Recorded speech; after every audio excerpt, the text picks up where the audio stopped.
뭔가 좀 이상하더라고요. 일단은 자는 위치가 있대요. 그러니까 제일 오래 있던 사람이 이쪽 맨 끝에 있는 침대부터 한 칸씩 이렇게 옮겨지고, 그 다음에 여기 벽 쪽 있잖아요. 벽 쪽에 한 명 한 명 눕고, 제일 늦게 온 저는 바로 똥간이 있으면 똥간 바로 옆에서 자기 시작을 해야 된대요. 이게 룰 같은 거래요. 안녕하세요. 일단 이 영상을 보시는 분들은 그럴 거 아니에요. 야, 너 뭐 하는데 중국까지 가가지고 구치소 들어갔냐? 하면서 어이가 없을 거 아니에요. 제가 들어간 이유도 좀 어이가 좀 없습니다. 일단 들어봐 주세요. 일단 지금 제가 중국에 내는 세금이 생각보다 되게 비싸요. 왜냐면은 제가 나이가 어리고 대학교를 안 다녀가지고 취업비자 점수가 되게 낮단 말이에요. 그래서 중국에서 내는 세금을 좀 높게 측정이 돼가지고 세금을 좀 많이 내요. 우린 이거를 매장 측이랑 같이 고민을 하는 찰나에 대표님 고객님 중에서 비자 관련 일하시는 분이 있다는 거예요. 잘 됐잖아요. 그분이 말씀하시기를 자기 회사로 우리를 등록을 시킨 다음에 다시 매장 측으로 이거를 등록을 바꾸면은 세금이 더 싸질 거라는 거예요. 그래가지고 저희는 이 말이 되게 솔깃해가지고 매장 측이랑 얘기를 해서 저랑 다른 나이 어린 쌤 한 분 이사해서 이 사람 회사로 옮겼다가 저희 매장으로 옮기려고 그 계획을 하고 있었어요. 근데 이 사람도 대학교 나오고 이런 사람만 했던 거였던 것 같아요. 그게 뭔가 잘 안 풀렸겠죠? 근데 이 안 풀린 거를 바로 우리 매장 측에 말을 했으면 상관이 없는데, 이 사람도 뭔가 좀 그랬는지 이거를 계속 숨기고 계속 비자 연장만 시킨 거예요. 그러니까 계속 처리 중이다 이러면서 비자 연장만 계속 시키게 된 거예요. 3, 4개월이 지난 다음에 도저히 안 되겠는지 저희 매장에 말을 했어요. 근데 이땐 이미 상황이 늦은 거죠. 그래서 이거를 어떻게 해결하려고 출입국 사무소에 가고 여기저기를 알아봤는데, 그 출입국 사무소 측에서 이렇게 얘기를 하는 거예요. 이게 신체 검사만 받고 그 다음 계속 비자 연장만 늘려놓고 진행된 상황이 없다. 이거는 니네가 불법 체류하려고 우리한테 거짓말하는 거 아니냐, 이런 식으로 돌아가면서 그 중간에 우리가 연장했던 그 기간까지 불법 체류 기간으로 바뀌게 된 거예요. 그러면서 그 구치소에 들어가게 됐죠. 왜냐면 불법 체류가 130몇 일 이렇게 됐기 때문에 어쩔 수 없이 구치소를 들어갈 수밖에 없었어요. 일단 구치소에 들어가게 되면은 전 몰랐는데 바로 가지 않고 따로 관리하는 데 지하가 있더라고요. 거기를 가가지고 혈액 채취, 모발 채취, 목소리 등록, 지문 등록 이런 거를 먼저 하더라고요. 이런 거 한 다음에 잠깐 독방에 한 3시간 정도 가둬놔요, 저를. 일단 그렇게 3시간 정도 갇혀 있다가 경찰차를 타고 이제 구치소로 저희가 송환이 되게 됐죠. 근데 그나마 다행인 거는 저희를 송환해 주시는 그 경찰 운전해 주시는 분이 대표님 아는 분이셔가지고 이런저런 얘기를 좀 해주시더라고요. 근데 거기서 들었는데 제일 기억에 남는 소리가 하나가 있었어요. 일단은 들어가기 전에 분명히 이걸 물어볼 거래요. 너는 중국어가 편하냐? 영어가 편하냐? 이거를 분명 물어볼 거래요. 근데 저는 이때까지는 무슨 말인지 몰랐어요. 근데 일단 그래도 그거를 좀 새겨 듣고 알았다고 얘기를 하고 구치소를 들어가게 됐죠. 그리고 하여튼 구치소로 들어가게 됩니다. 구치소로 또 들어가기 전에 일단은 취조실 같은데 저희를 또 불러 세우더라고요. 거기서 맨 처음에 경찰관이 들어가자마자 너네 옷을 다 벗으래요. 전 잘못 들은 줄 알고 에? 이러니까 옷을 벗으래요. 그래서 벗었죠. 벗으니까 속옷까지 벗으라는 거예요. 팬티까지. 아, 이거 뭔 일이지? 하면서 경찰관 표정을 봤는데 진짜 개무서워요. 그래서 얼른 벗어버렸죠, 얼른. 근데 그러더니 갑자기 의자를 잡으라는 거예요. 의자를 잡고 항문 쪽에 뭐를 넣나 이런 거 검사를 하고 이런저런 몸수색, 옷수색 이런 거를 좀 마치고 그 다음에 옷을 다시 입으라고 해서 옷을 입고 그 다음에 비품을 받으러 비품실로 갔습니다. 근데 비품실이 제일 구석 쪽에 있더라고요. 그래서 그 구치소 쪽을 계속 지나가는데 뭔가 이상한 거예요. 그러니까 동양인이랑 서양인을 나누는 것 같은 거예요. 와, 근데 진짜 이때 느꼈죠. 만약 내가 영어가 편하다고 했으면은 이쪽 서양 있는 애들 그룹으로 갔겠구나, 이걸 생각하면서 진짜 다행이더라고요. 왜냐면은 진짜 무섭게 생겼거든요, 걔네들이. 몸도 막 진짜 되게 좋았고 진짜 무서웠어요. 하여튼 얘기가 좀 샜는데 비품실로 가니까 이렇게 주더라고요. 숟가락, 밥그릇, 비누, 휴지, 수건, 칫솔, 치약 이렇게 줬나? 아마 이렇게 줬을 거예요. 진짜 그 밥그릇이랑 숟가락은 왜 주지? 하면서 그 교도관 분이 가자고 해가지고 그 의문을 일단 생각하지 않기로 하고 갔죠. 가가지고 방 배정을 봤는데 와, 첫 느낌이 어땠냐면은 일단은 침대가 8개인 걸 봐서는 8인실일 것 같은데 저 포함 사람이 14명 있었어요. 그리고 그 사람들이 다 작은 목욕탕 의자같이 작은데 일렬로 이렇게 앉아가지고 그 중국 뉴스 같은 거를 보고 있더라고요. 근데 이것까지는 괜찮을 수가 있어요. 근데 또 옆에 잠깐 돌아서 화장실을 보니까 벽이 없는 푸세식 똥간이 있는 거예요. 이게 진짜 뭔 상황이지? 하면서 그 교도관이 의자를 주길래 제가 의자를 받고 맨 뒤 구석자리 가서 앉아서 뉴스를 보게 됩니다. 그리고 소름 돋는 거는 지금부터 시작하게 됩니다. 일단 밥 시간이 되니까 종소리 같은 게 울리더라고요. 울리니까 문 앞쪽으로 사람들이 이렇게 일렬로 다 쭉 쓰더라고요. 그리고 일렬로 쓰더니 그 철문 같은 데 밑에 살짝 개구멍 같은 데가 있어요. 개구멍 같은 데로 이렇게 밥그릇을 넣는 거예요. 밥그릇을 넣으면은 그 밥그릇을 밟고 거기에 밥이랑 국 주고 저희한테 다시 돌려주는 거예요. 이렇게 밥 배급이 끝이 납니다. 진짜 완전 꿀꿀이족으로 일단은 밥 배급이 되더라고요. 일단은 그 밥을 먹고 이제 정리를 해야 되잖아요. 그래서 사람들이 어떻게 정리를 하는지 유심히 봤는데 그냥 잔반 남은 거는 많이 남으면은 따로 음식물 쓰레기통 같은 게 있는데 거기다 버리고 적당히 남으면은 그냥 물로 쓱쓱 헹겨가지고 그 푸세식 변기가 있다고 했잖아요. 그 푸세식 변기 쪽에 이걸 다 버려요.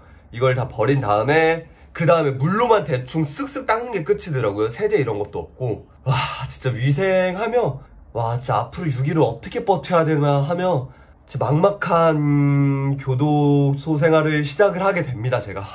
그리고 그러고 시간이 어찌어찌 흘러가지고 그 저녁 잘 시간이 됐어요. 아 그래도 잘 시간이 되면은 좀 편하겠지 행복하겠지 하면서 밤을 맞이하는데 뭔가 좀 이상하더라고요.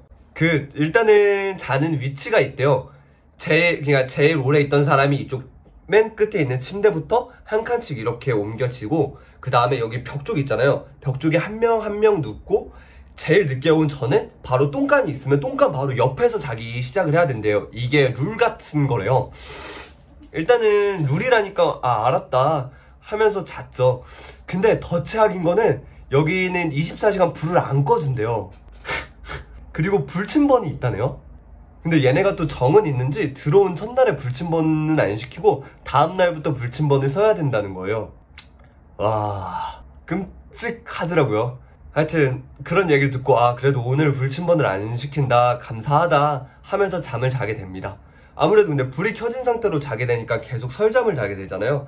그래서 설잠을 자고 있는데 이 불침번 끝나는 애들이 들어오면서 똥을 싸네요. 와 진짜 옆에서 그 소리 듣는데 미칠 것 같더라고요. 그 소리가 질리고 냄새가 올라오는 거 아세요? 와 전 몰랐어요. 소리가 부스슥 다음에 냄새가 오는데 와 여기서 진짜 서러움 폭발해가지고 한 번 더 울 뻔했어요. 근데 다행히 울진 않았어요. 하여튼 그렇게 제 끔찍한 교도소 생활 첫날이 끝나갑니다. 그리고 안 지나갈 것 같은 하루가 지나고 다음날이 되게 됐습니다. 다음날 아침이 되면은 6시였나? 6시 반이었나? 일어나가지고 하여튼 7시까지 재정비를 하고 아침 조회를 하더라고요. 아침 조회는 그냥 일렬로 쭉 서가지고 그 인원은 다 있는지 인원 체크하고 노래 같은 거 듣고 하면은 끝나요. 그리고 밥을 먹게 돼요. 밥을 먹고 한 2시간 정도는 그래도 얘네가 양심이 있는지 자유시간을 좀 주더라고요. 근데 이 자유시간에도 침대에 올라가는 건 금지예요. 침대에 올라가거나 침대에 걸쳐하게 되면은 방송이 나오더라고요. 그 저희 번호가 있잖아요. 번호 부르면서 몇 번 침대에 내려오세요. 이런 식으로 말을 해주더라고요. 하여튼 그래도 자유시간 있는 게 어딥니까? 그래서 저는 행복했어요. 자유시간이 지나고 이제 또 일과가 시작됩니다. 일과라는 거는 뭐 어려울 거 없고 그냥 일렬로 앉아가지고 뉴스나 교화방송 이런 거를 보는 게 끝이에요. 근데 의자가 아무래도 진짜 목욕탕 의자에서 한 요만하다 보니까 이렇게 쪼그려앉는데 너무 불편하더라고요. 그래서 좀 불편하긴 했는데 뭐 어쩌겠어요. 그래도 앉혀주는 게 어디여가지고 일단 그래도 계속 중국 뉴스 보면서 멍 때리다가 뒤에 애랑 수다 떨다가 하면서 시간을 어찌어찌 잘 보내게 됩니다. 그리고 이제 저녁 먹고 한 번 더 저녁 먹고 자유시간이 한 번 더 있어요. 근데 좀 이상하더라고요. 그 좀 제일 오래 있던 애 한 10일 넘게 있던 애가 갑자기 자기가 몸이 간지럽다면서 옷을 다 벗기 시작하는 거예요. 옷을 다 벗더니 수건을 가지고 와서 수건에 물을 적셔서 몸을 이렇게 닦는 거예요. 그래서 너무 궁금해서 또 뭐하냐 했더니 여기서 샤워를 이렇게 해야 된다는 거예요.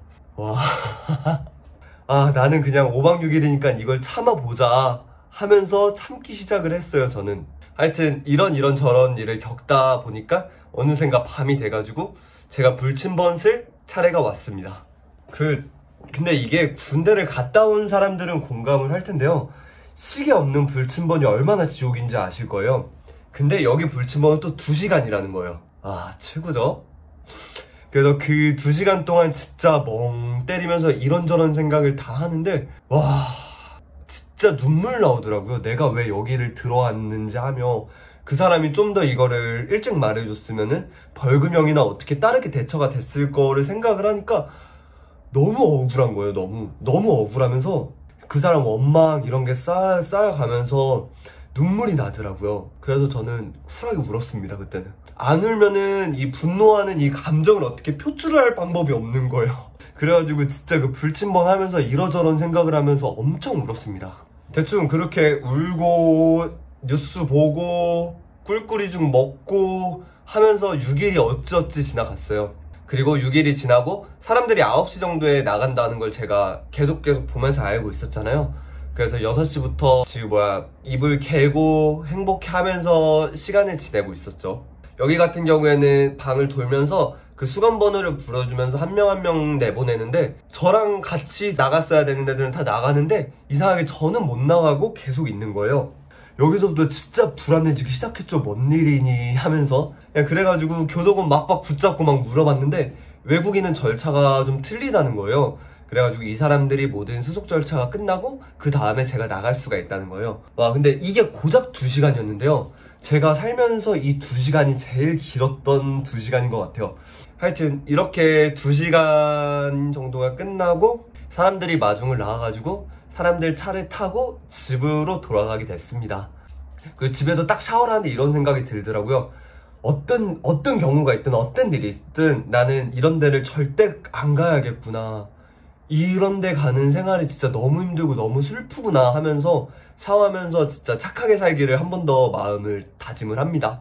그냥 아무도 이런 걸 안 겪어봤을 것 같아서 그냥 제가 좀 얘기를 좀 해봤어요. 어떻게 제 수감생활 좀 임팩트 좀 있었나요? 고작 5박 6일 너 엄살 너무 심한 거 아니야? 할 수도 있는데 진짜 시간이 안 가가지고 진짜 지옥을 경험하다가 나왔습니다.